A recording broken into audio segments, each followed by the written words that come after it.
जानवी बहुत ही गरीब लड़की थी। उसकी माँ बचपन में ही मर गई थी और उसके पिता खेती किसानी करके घर चलाते थे।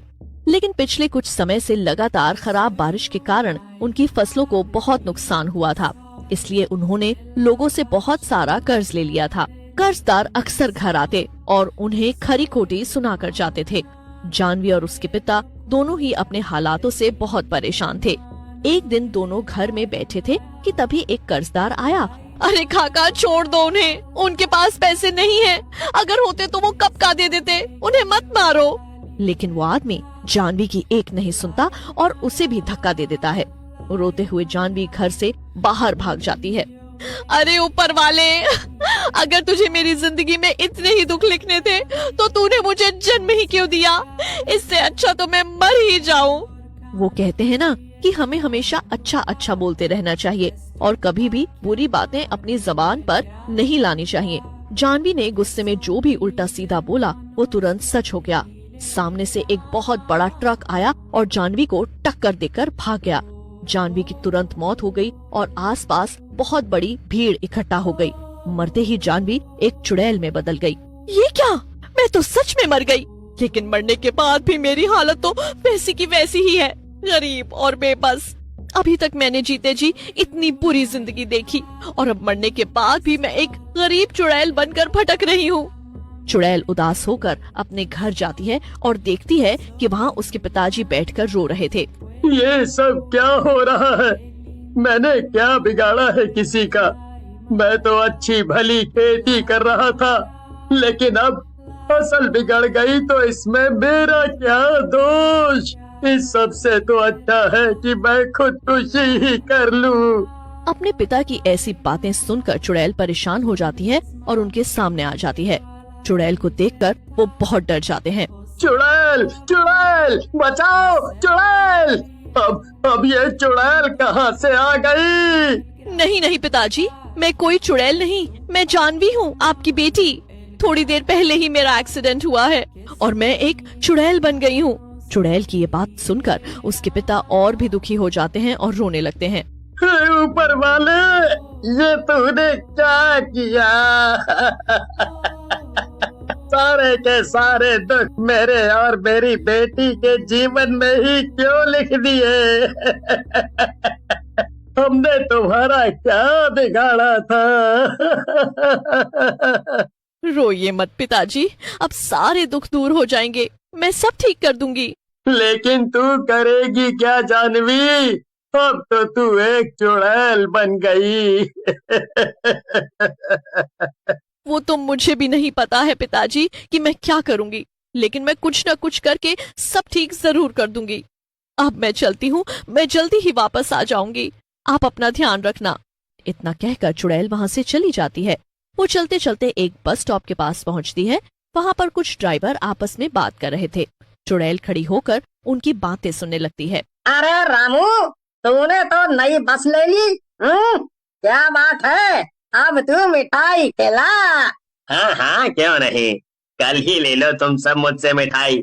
लेकिन पहले जरा मेरी पुरानी खटारा बस का कुछ इंतजाम बताओ, मुझे उसे ठिकाने लगाना है। हाँ। अरे ठिकाने क्या लगाना? किसी अच्छे से कबाड़ी वाले को बेच दे। वो बस तो इतनी खटारा हो गई है। हाँ, मुझे तो लगता है कि कबाड़ी वाला भी उसे मुश्किल से ही खरीदेगा। तू तो उसे ऐसे ही कहीं फेंक दे। हाँ। अरे नहीं नहीं, ऐसे कैसे? मैंने वो बस जब खरीदी थी तब वो कितनी महंगी आई थी।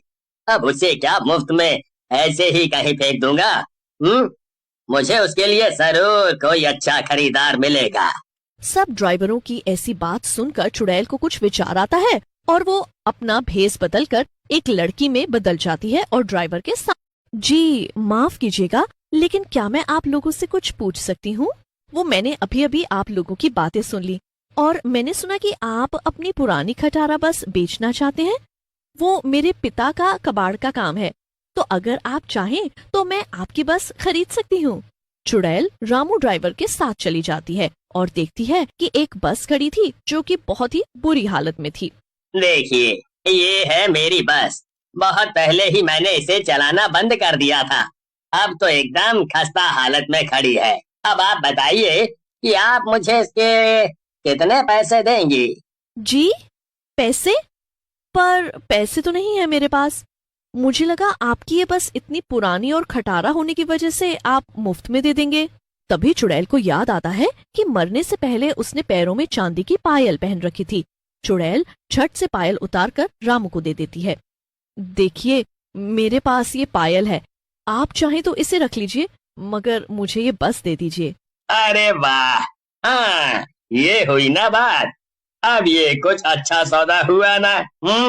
चलो ठीक है, तुम ये बस ले जा सकती हो। इस खटारा के लिए ये चांदी की पायल भी बहुत है। इतना कहकर रामू वहां से चला जाता है और चुड़ैल वापस अपने असली रूप में आ जाती है। चुड़ैल अपने जादू से उस बस को एकदम नई जैसा बना देती है। अब ठीक है, ये बस अब एकदम नई जैसी हो गई। मैं ज्यादा तो कुछ नहीं कर सकती हूँ, लेकिन ये छोटा मोटा जादू तो कर ही सकती हूँ। अब मैं इस बस को चलाऊंगी और अपने पिताजी का सारा कर्ज चुका दूंगी। जीते जीना सही, कम से कम मरने के बाद ही मैं उनके कुछ काम आ जाऊंगी। चुड़ैल अगले ही दिन से रूप बदलकर बस चलाने लगी। पहले दिन में ही उसकी अच्छी खासी कमाई हो जाती है। अपनी पहले दिन की कमाई ले जाकर वो अपने पिताजी के पास पहुंची। हाँ पिताजी, मैं ही हूँ। मैंने ये लड़की का रूप ले लिया ताकि मैं बस चला सकूं। और ये देखिए मेरे पास क्या है। पिताजी, मैं भेस बदलकर एक बस चला रही हूँ और ये मेरी आज की कमाई है जो कि मैं आपको देने आई हूँ। अब ऐसे ही हम धीरे धीरे करके लोगों का सारा कर्ज उतार देंगे। चुड़ैल की बातें सुनकर उसके पिता की आंखों में आंसू आ जाते हैं। मेरी बेटी, तूने कितने दुख देखे और अपनी जान तक गंवा दी, लेकिन तुझे अभी भी मेरी फिक्र है। तुझे ये सब करने की कोई जरूरत नहीं है बेटा। नहीं पिताजी, जिन कर्जदारों की वजह से मेरी जान गई है, मैं उनसे आपका पीछा छुड़वाना चाहती हूँ, इसलिए अब आप मुझे नहीं रोकेंगे। इतना कहकर चुड़ैल वहां से चली जाती है। अब वो इसी तरह रोज भेस बदलकर बस चलाने लगी और उसकी बस में काफी सारे लोग सवारी करते थे। लेकिन ये सब रामू को पता चल गया। रामू रात होते ही बस स्टॉप पर पहुंचा, जहां पर चुड़ैल बस चलाकर वापस आने वाली थी। चुड़ैल ने अपना भेस बदल रखा था। वो बस में ही रहती थी और रात में वहीं पर सोती थी। अरे ये तो इस बस का मालिक है, मगर इसे मुझसे भला क्या बात करनी है। वो बस से नीचे उतर आती है और रामू से कहती है, क्या हुआ, तुम्हें क्या चाहिए अब? ज्यादा भोली मत बन और बता मुझे कि आखिर क्या गड़बड़ की है तूने। क्या? मैंने क्या किया है? अरे मैंने कुछ भी किया हो उससे तुम्हें क्या? तुमने मुझे बस बेच दी, बस तुम्हारा काम खत्म। अब मैं चाहे उसके साथ जो करूं। रामू को ये बात सीधी अपनी स्वाभिमान पर लग गई, लेकिन तभी चुड़ैल अपने असली रूप में आ गई। रामू भागने की कोशिश करता है, लेकिन चुड़ैल उसे पकड़ लेती है और बहुत मारती है। बहुत मेरी बस कर रहा था ना, रुक, अब तेरी बस में ही बांधकर तुझे सारे इलाके का चक्कर लगवाती हूँ। चुड़ैल रामू को डराकर भगा देती है और अगले ही दिन फिर से अपनी बस चलाने लगती है।